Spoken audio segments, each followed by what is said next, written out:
सतयुग में हिरण्यकश्यप नामक एक महाबलशाली असुर ने जन्म लिया था। हिरण्यकश्यप? उसने ब्रह्मदेव की घोर तपस्या कर उन्हें प्रसन्न किया और उनसे एक वरदान मांगा।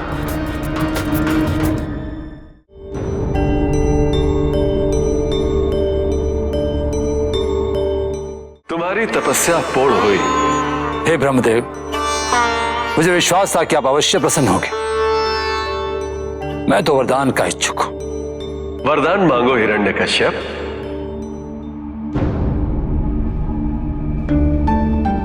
जानती हो उसने क्या वरदान मांगा था? क्या मांगा?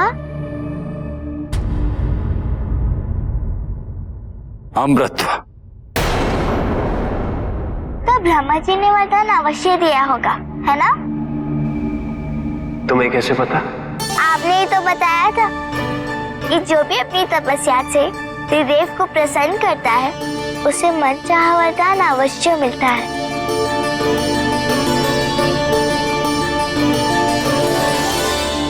किंतु ब्रह्मदेव ने उसे समझाने का प्रयास किया।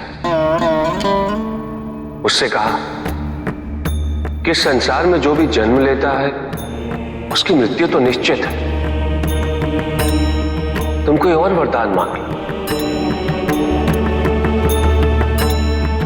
तो हिरण्यकश्यप ने अपनी मृत्यु को टालने के लिए एक अनोखा वरदान मांगा। वो वरदान क्या था?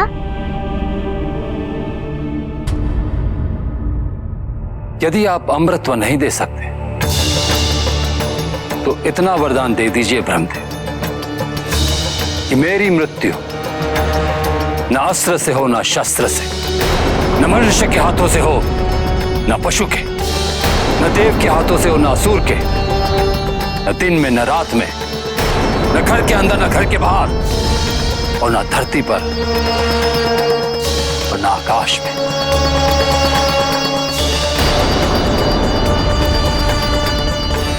तथास्तु।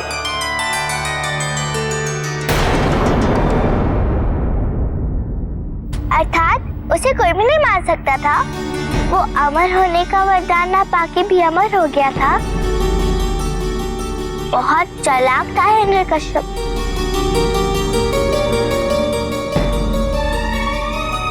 तो ऐसा वरदान क्यों मांगा था उसने?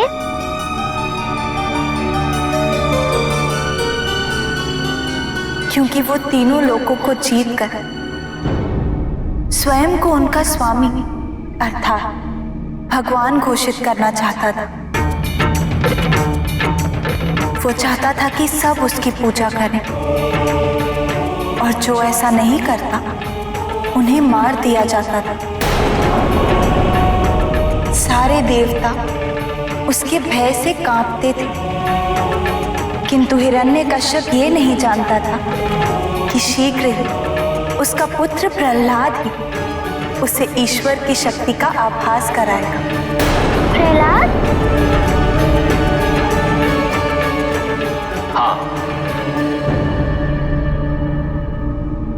भक्त प्रहलाद। पुत्र प्रहलाद, यदि मैं तुमसे पूछूं कि तुम्हारे लिए भगवान कौन है, क्या उत्तर दोगे? निसंदेह हरि।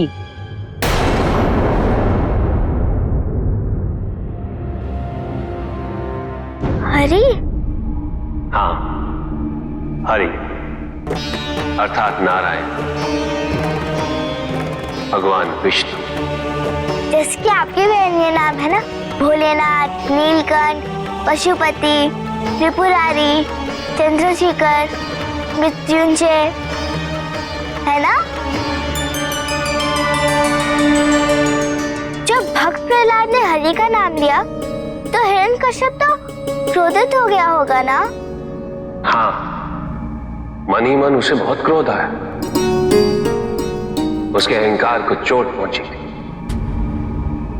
उसने अपने पुत्र को समझाने का प्रयास किया। पुत्र, संतान के लिए पिता ही उसका भगवान होता है।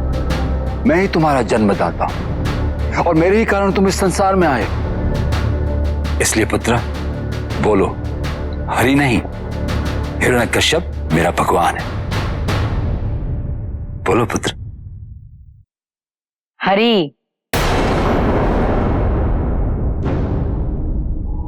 प्रहलाद, हमारे धैर्य की परीक्षा मत लो। तुम्हारे शरीर पर जितने वस्त्र हैं मेरे दिए हुए, भोजन भी मैं ही देता हूं, संरक्षण भी मैं ही देता हूं। तुम्हारे जीवन में जितने भी सुख हैं उन सब का कारण मैं हूं, और भगवान भी यही करते हैं। इसलिए तुम्हारा भगवान मैं हुआ, मैं। आप मेरे पिता अवश्य हैं और पिता भगवान स्वरूप होते हैं, किंतु आपके भी भगवान हरि हैं, अर्थात विष्णु भगवान। मत लो उसका नाम मेरे सामने, मत लो। मत भूलो कि उसने मेरे भाई हिरण्याक्ष का वध किया है। बोलो कि मैं तुम्हारा भगवान हूं, मैं ही नहीं, समस्त संसार उन्हें अपना भगवान मानता है। दोस्त, मरेगा तू, मरेगा तू। बोल कि मैं ही तेरा भगवान हूं, अन्यथा तुझे इतना दुख दूंगा, इतना दुख दूंगा कि भगवान विष्णु हर दुख, हर संकट हर लेते हैं, इसलिए तो उन्हें हरि कहा जाता है। पिताजी, क्रोध त्याग दीजिए और भगवान होने का भ्रम भी।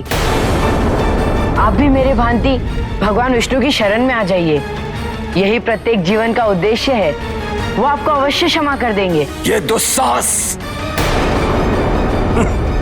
कह रहा है कि उससे क्षमा मांगो, विष्णु से कभी नहीं।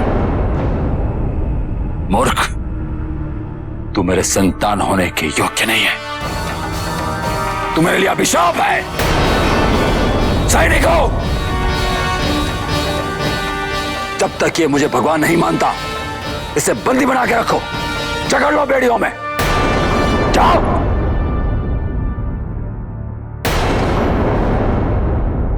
हरि हरि हरि हरि हरि हरि हरि हरि हरि हरि हरि। देख क्या रहे हो? हरि इसे बांधो। हरि हरि हरि हरि हरि हरि हरि हरि हरि हरि।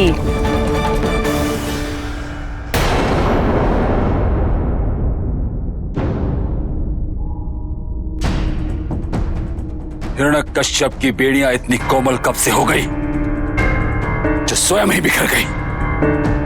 ये संकेत है भगवान विष्णु का कि वो अपने सच्चे भक्तों को कभी हानि नहीं पहुंचने देंगे।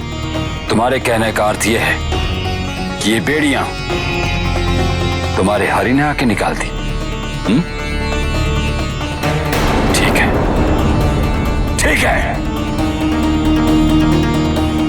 इसको ऊंचे पर्वत से नीचे फेंक दो, देखता हूं इसका भगवान विष्णु, इसका हरि, इसको कैसे बचाता है। ले जाओ इसे।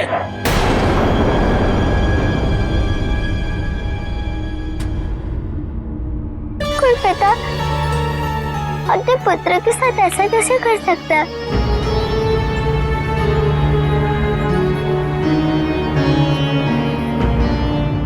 अहंकार,